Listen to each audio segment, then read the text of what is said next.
Hello, welcome back. If this is your first time, this is part 3 of the Gorillaz story, and it is recommended that you go watch the first 2 parts before continuing with this one. Although, this phase does take a different, more extreme and cartoony turn.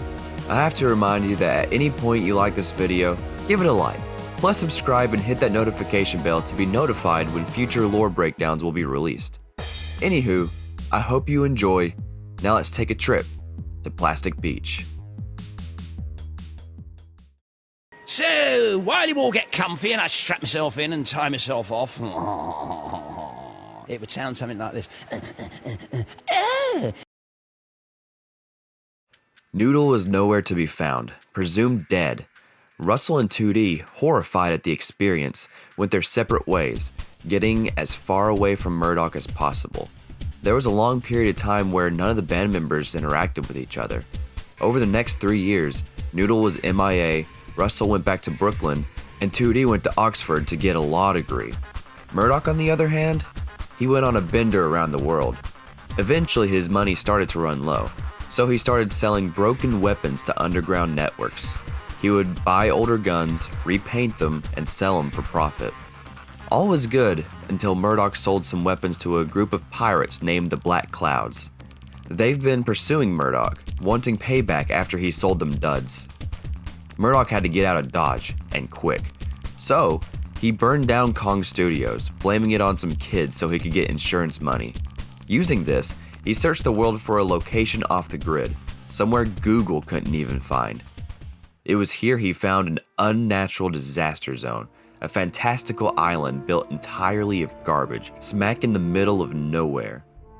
Broken bottles, old tires, all sorts of dumped and damaged goods held together by the thick, sticky goop of tar and oil. The most desolate location known to man, Point Nemo. The furthest point from any landmass on the planet. Murdoc thought this was perfect, so he built a brand new headquarters and painted the landmass a bright pink. It was here where he constructed the album that was to be named after the island. What was the name that Murdoc came up with? Welcome to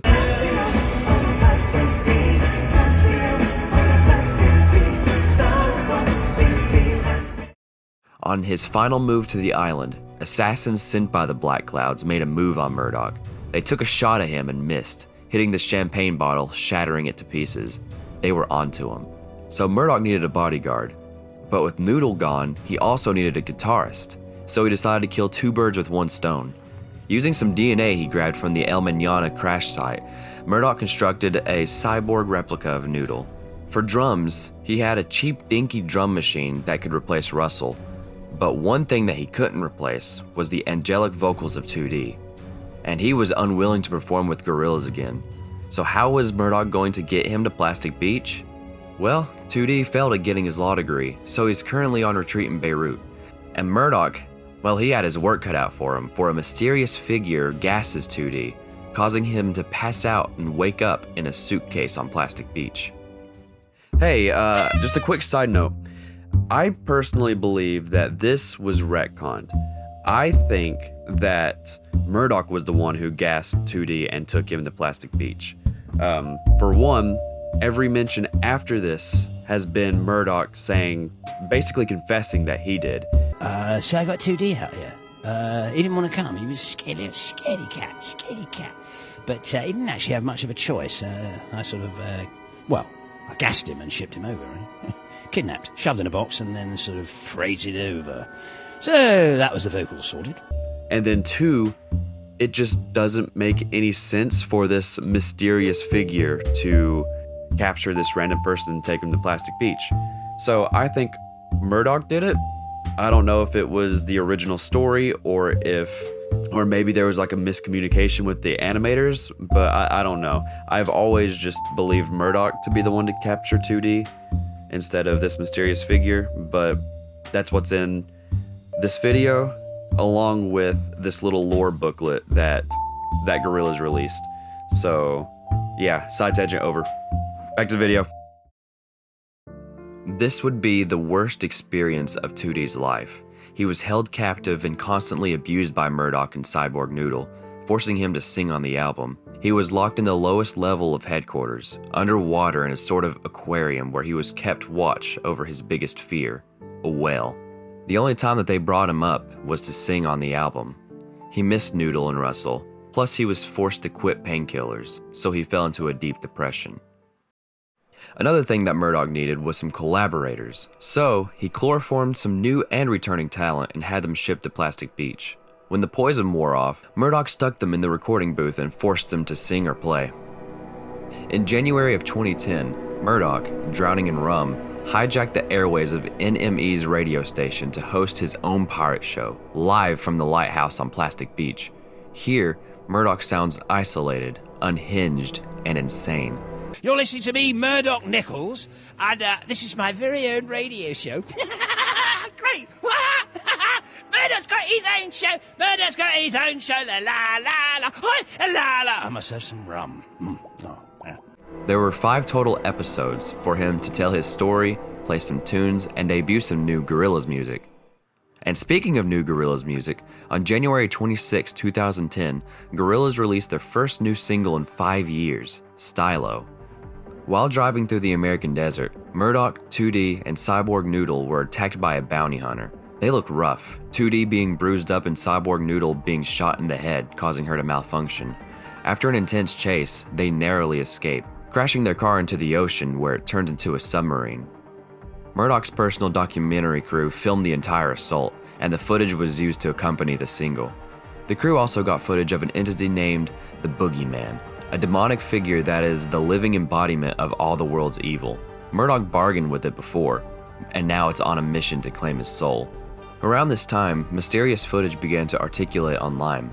It was none other than Russell, throwing himself into the ocean in a rage. He left a note, leading many people to believe that he was ending his life. Little did they know that he was making his way to Plastic Beach. Sometime later, a boat in the middle of the ocean comes under fire by pirate jets. An employee races through the ship to evacuate everyone when he runs into this woman. She calmly gets her suitcase, grabs a machine gun, and goes out to shoot down the pirates. This is revealed to be Noodle, now in hiding and supporting a cat mask. She shoots down one jet, but another one blows up the ship that she's on, forcing her to retreat to a nearby lifeboat. After floating around for some time, she is surprised to find that Russell not only found her, but is gigantic. You see, he's been swimming his way to Plastic Beach, and all the pollution from the ocean made him huge. Together, they plan to reunite with the rest of the band. Meanwhile, Murdoc, Cyborg Noodle, and 2D are making their way back to Plastic Beach along with the collaborators. They have a run-in with the Boogeyman, in which Cyborg Noodle attacks with shotgun fire. However, the Boogeyman escapes, with the fog falling back to reveal Plastic Beach. The album would be released on March 10th, 2010, and while it didn't have the best reception when it first released, it would eventually become a fan favorite. It's a very theatrical and electronic-heavy album with a strong focus on environmentalism. Like Demon Days, the songs have withstood the test of time, being more prevalent now than ever. With this new album under their belt, it was time for Gorillaz to go on a world tour. But, with the band in shambles, Murdoc had to improvise. He got Damon Albarn to put together the best musicians in the world to go and perform live, to then be joined by the real Gorillaz if they were to ever get back together. Gorillaz were set to headline Coachella in 2010, making their first live show since Demon Days live in Apollo, New York. Too bad Murdoc had a missing work visa and was deported back to Plastic Beach. Even though no original member of Gorillaz made it that night, the audience still went wild. Was Murdoc now a side act in his own band? The band continued to tour in the UK without Murdoc, but he assured his audience that he would be back. While Murdoc was getting deported, he stupidly misplaced his passport, and there was no chance of him getting it back soon, so the live band continued on. The Camden Roundhouse show in particular was hard for Murdoc because it was given many 5-star reviews, with Damon Albarn and crew being commended for their performance, talents, abilities, visions, and collective collaborative outlook. Murdoc commissioned them to perform his songs and they decide to cut their captain? To make things worse, footage of the live band was spliced with Murdoc, 2D, and Cyborg Noodle being denied entry was used to advertise future concerts. Murdoc has never been so humiliated. When he was broadcasting live on XFM, Murdoc announced that he had plans to kill off the band, and only a cartoon can get away with it. You know, Gorillaz ain't just Damon Albarn and his gang of hapless goons. It's us, Me and you, 2D. There'll be curtains for anyone who stops us, right? Yeah. Okay. Yeah, curtains. Yeah, I'll get you. Yeah, no one rubs me out, yeah. I'll bloody kill you. My sentiments exactly. So you're in? Yeah. Great. Yeah, okay. But it seems this story has a happy ending for Murdoc and the gang, for eventually, they were seen going on tour with the live band, starting at a festival in Beirut. They continued going on tour. However, they were more like roadies because they spent the entirety of their shows locked in the dressing room. During the American leg of the tour, 2D had been working on new Gorillaz music entirely on his iPad, experimenting with different sounds everywhere he went. This collection of songs eventually was released as The Fall. Released on Christmas Day for free on Gorillaz.com, it had an official release of April 18, 2011, with the singles Revolving Doors and Amarillo. When the three make it back to Plastic Beach after the tour, Murdoc records his fifth and final episode of his pirate radio show. But in doing so, it alerts the black clouds to his location, leading to an attack on Plastic Beach. This is where the Rhinestone Eyes video comes into play, where the boogeyman and the black clouds have caught up to Murdoc, making their way to Plastic Beach. It's revealed that the boogeyman is a rejected fifth horseman of the apocalypse named Flatulence, who is out for Murdoc. He also summoned the Gorillaz live band, revealing that they had been a part of the Black Cloud this whole time. With a full-on assault taking place, Cyborg Noodle gathers the collaborators to return fire. But doing so, she gets shot. Murdoc hides for his life and 2D is still trapped in his room. However, 2D squanders in fear when he sees the whale that's been watching over him this whole time is coming straight for him. He gets swallowed whole by the whale, right as a giant hand grabs a hold of it and tosses it far away. It's Russell! He had finally made it! He opens his mouth and out comes the real original Noodle. She removes her cat mask to reveal the facial burn she got from the El Mañana shoot. Still though, the island was under heavy fire, so all the band could do now was escape.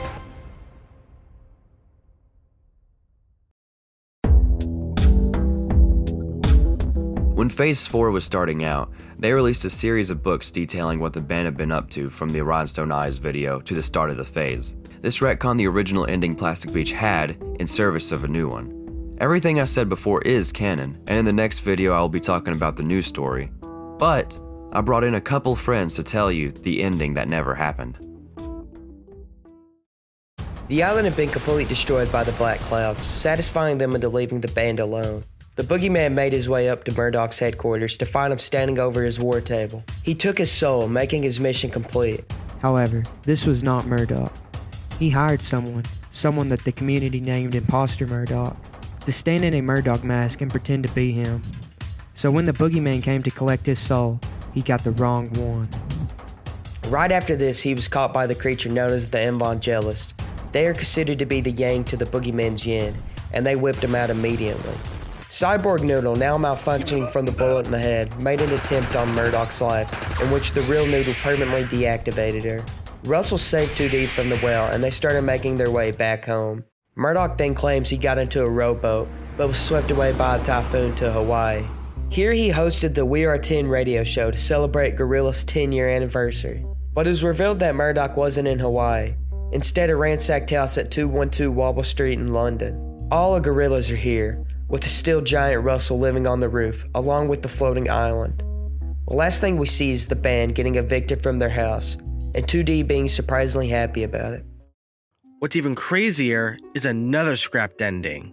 Throughout the phase, there are mentions of the Book of Man. This is a book that Murdoc comes across detailing the story of the universe from the Big Bang to chapter 13 titled The End. However, this chapter is ripped out. What's strange is Murdoc is revealed to have been around since the very beginning, being present during historical moments and endlessly reincarnated. At the end of the phase, chapter 13 was going to be found, detailing that a giant hand was going to come out of the ocean and drag Plastic Beach under. Turns out, Plastic Beach was connected to a huge drain on the ocean floor, and when being dragged under, caused it to open. This thing causes everything to go into the drain, ending the universe as we know it. Plastic Beach, the final album at the end of the world. Weird stuff, man.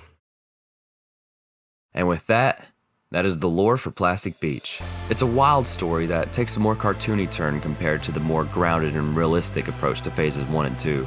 At this moment in time, I plan for the next video to be everything I haven't covered up to this point, so phases 4, 5, and 6. All things considered, they are pretty short and not that complicated. Until phase 6. Oh, phase 6. We'll get to you. So that video may take a little while to get out. In the meantime, I have 3 other videos in the works and a side project that I hope you guys will be interested in. Remember to like and subscribe if you enjoyed the video, and I'll see you in